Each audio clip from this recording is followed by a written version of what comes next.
नमस्कार दोस्तों, दिन भर की खबरों को लेकर आपके साथ हूं मैं अलका कथोरिया। तो बुलेटिन को स्टार्ट करने से पहले नजर डालते हैं आज की हेडलाइंस पर। चिन्योट कॉलोनी के अंडरपास का कार्य आज से होगा आरंभ। डीसी कैप्टन मनोज कुमार व मनीष कुमार ग्रोवर ने देर साय किया मौके का निरीक्षण।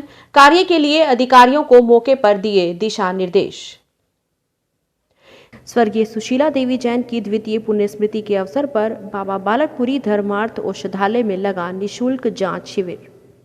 खेलो इंडिया यूथ गेम्स के लिए ट्रायल 19 और 20 दिसंबर को होगा, बताया उपायुक्त कैप्टन मनोज कुमार ने। 5 से 14 फरवरी 2022 तक हरियाणा में होगा इन खेलों का आयोजन।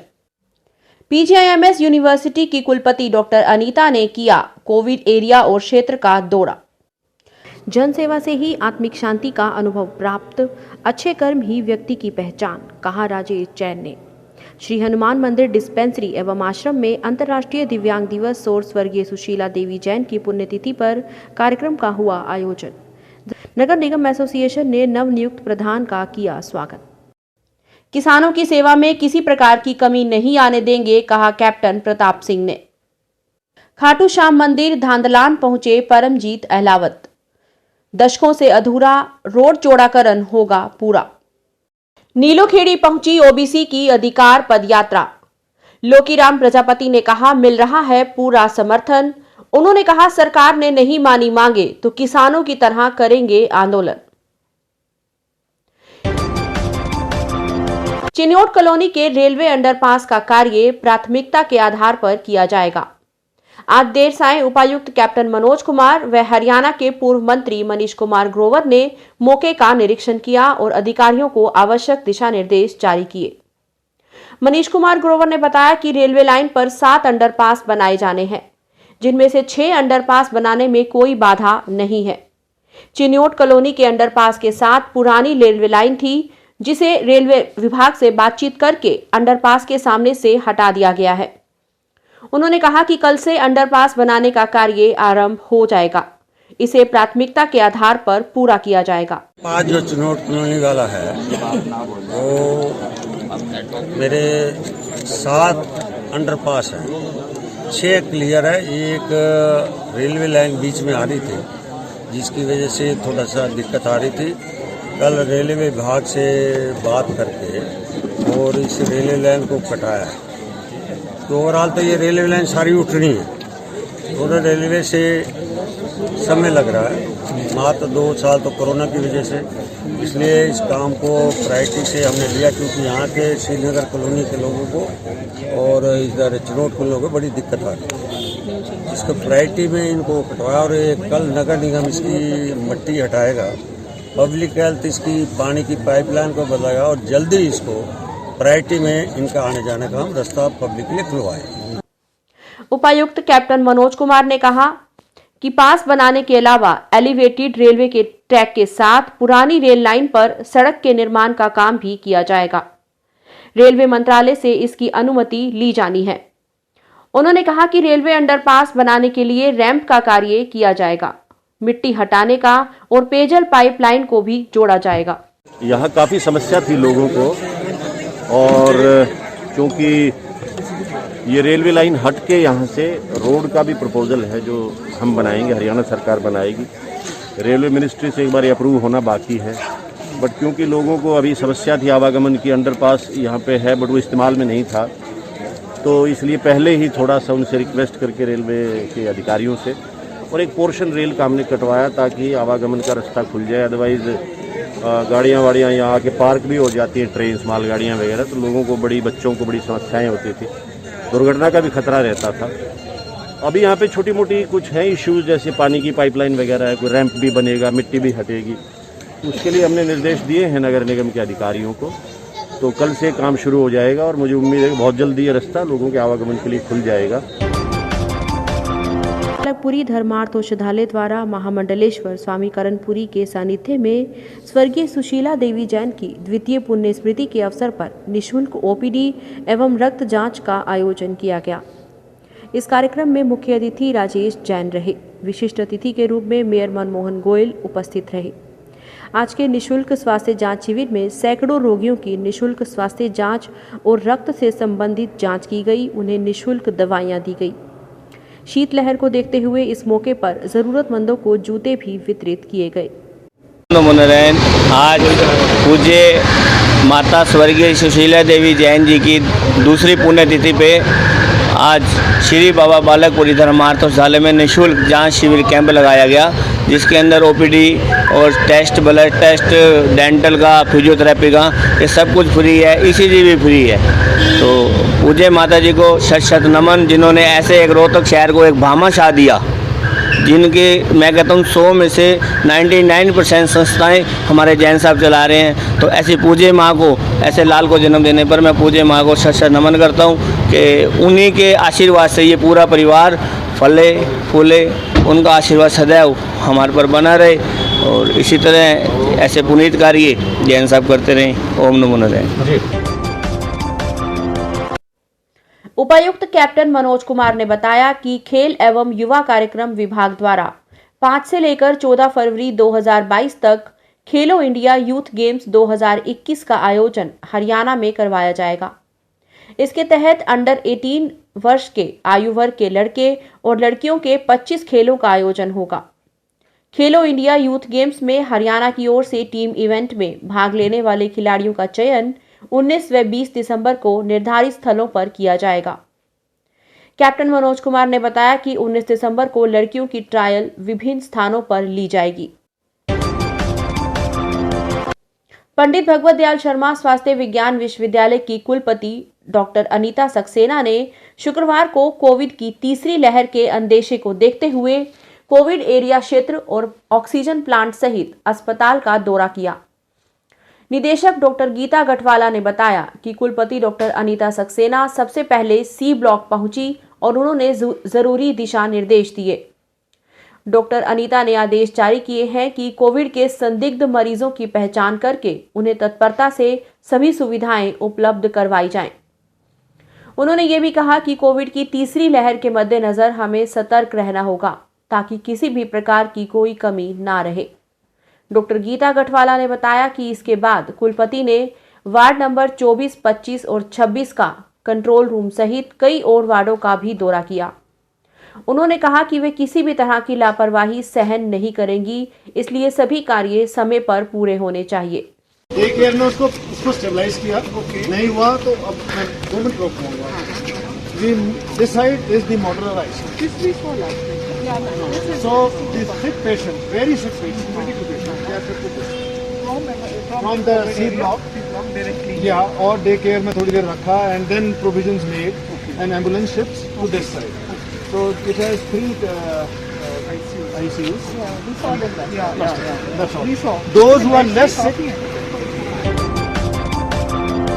एलपीएस बोसाड़ के सौजन्य से श्री हरिओम सेवा दल द्वारा सेक्टर 4 स्थित श्री हनुमान मंदिर डिस्पेंसरी एवं आश्रम में अंतर्राष्ट्रीय दिव्यांग दिवस एवं स्वर्गीय सुशीला देवी जैन की दूसरी पुण्यतिथि पर भव्य कार्यक्रम का आयोजन किया गया। मीडिया प्रभारी राजीव जैन ने बताया कि कार्यक्रम में जरूरतमंदों को आवश्यक उपकरण वितरण और जन सेवा संस्थान में आधुनिक कंप्यूटर लैब का उद्घाटन किया गया। समारोह का शुभारंभ पूर्व सहकारिता मंत्री मनीष ग्रोवर, एलपीएस बोसाड़ के एमडी राजेश जैन, मेयर मनमोहन गोयल, समाज सेवी विजय जैन, राजकुमार शर्मा, नवीन गुप्ता, डॉक्टर अनिल शर्मा, महामंडलेश्वर बाबा कपिलपुरी महाराज, महंत कालीदास महाराज, महामंडलेश्वर बाबा विश्वेश्वरानंद महाराज, स्वामी परमानंद महाराज और महामंडलेश्वर बाबा करणपुरी महाराज ने दीप प्रज्वलित करके किया।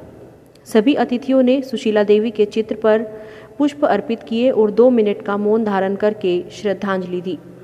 राजेश जैन ने कहा कि जन सेवा करने में आत्मिक शांति का अनुभव होता है। हर व्यक्ति को जन सेवा करनी चाहिए।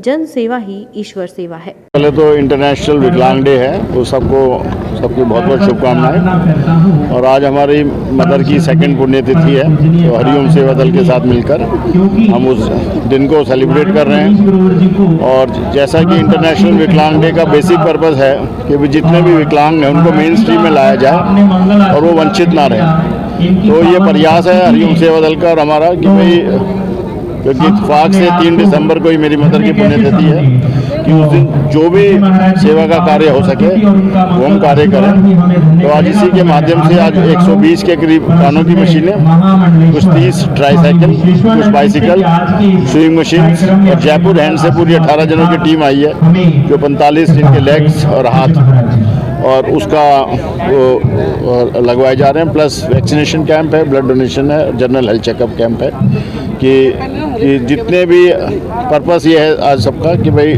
जो भी रोहतक में आज विकलांग हैं और उनको जो भी सुविधा प्राप्त नहीं हो पा रही, इस दिन के माध्यम से वो दे सकें। नगर निगम एसोसिएशन में नवनियुक्त प्रधान संजय बिटलान का स्वागत किया गया। उन्होंने कहा कि जिस तरीके से लगातार 3 बार ये काम किया है, हम आशा रखते हैं कि अब की बार भी ये कर्मचारियों के हित में काम करेंगे। नवनियुक्त प्रधान संजय बिटलान ने सभी कर्मचारियों का धन्यवाद किया। उन्होंने कहा कि ये जीत मेरी नहीं, कर्मचारियों की है। उन्होंने ये भी कहा कि निलंबित पड़ी मांगों को भी वो जल्द ही पूरा करवाएंगे।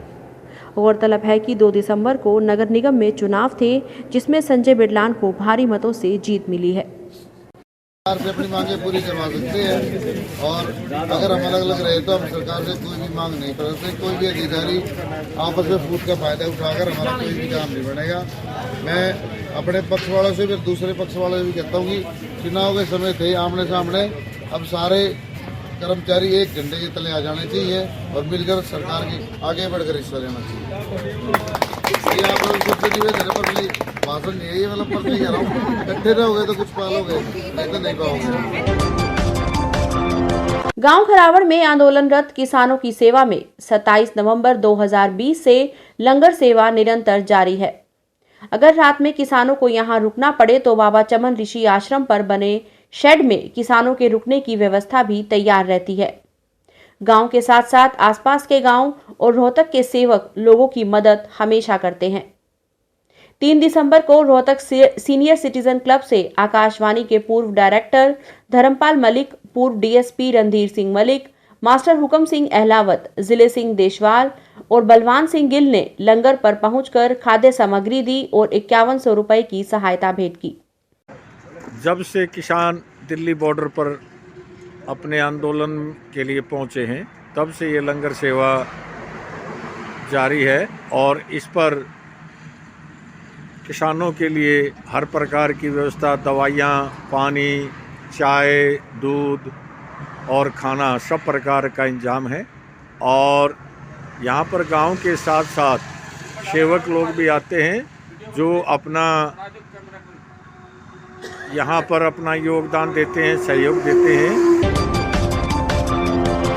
उप मुख्यमंत्री हरियाणा दुष्यंत चौटाला के ससुर परमजीत अहलावत ने सेवानिवृत्त अतिरिक्त महानिदेशक हरियाणा पुलिस के गांव धंधलान सहित बाबा खाटू श्याम मंदिर में पहुंचे। परमजीत अहलावत ने गांव धानलान के खाटू श्याम मंदिर के पास कई दशकों से अधूरा पड़ा रोड चौड़ीकरण का कार्य पूरा करवाने के लिए 1,96 लाख रुपए का प्राक्कलन तैयार करवा के हरियाणा ग्रामीण विकास व निधि प्रशासन बोर्ड चंडीगढ़ को भिजवाया है और झज्जर में 9 दिसंबर को जननायक जनता पार्टी की जन सरोकार रैली में ग्रामवासियों को पहुंचने का न्योता दिया है। परमजीत अहलावत ने गांववासियों को संबोधित करते हुए विश्वास दिलाया है कि जल्द से जल्द सड़क चौड़ीकरण का कार्य शुरू हो जाएगा, जिससे भविष्य में श्रद्धालुओं को किसी भी तरह की समस्या नहीं उठानी पड़ेगी। अपनी मांगों को लेकर ओबीसी की पदयात्रा आज नीलोखेड़ी पहुंची। ओबीसी नेता लोकीराम प्रजापति व कुलदीप केडी ने बताया कि ओबीसी अधिकारों के लिए ये यात्रा 28 नवंबर से शुरू की गई थी। यात्रा का रास्ते में जगह जगह लोगों के द्वारा फूल मालाओं से स्वागत किया जा रहा है। उन्होंने बताया कि 2022 की जाति आधारित जनगणना करवाए जाने की मांग और विधानसभा व लोकसभा में जनसंख्या के अनुपात में आरक्षण संबंधी कानून बनाने को लेकर ऐसी यात्रा शुरू की गई है। उन्होंने कहा कि अगर सरकार हमारी मांगे नहीं मानेगी तो हम सड़कों पर भी उतरने पर मजबूर हो जाएंगे। उन्होंने कहा सरकार ने नहीं मानी मांगे तो किसानों की तरह करेंगे आंदोलन। लोकीराम प्रजापति प्रदेश अध्यक्ष प्रजापति समाज हरियाणा, मैं ओबीसी समाज से बिलोंग करता हूं। हम लोग अभी जो 28 तारीख को रोहतक से जो चले थे करनाल तक, जन जन ने 36 बरादरी ने हमारा मान सम्मान किया है। ओबीसी के साथ खड़े अच्छा दी गई।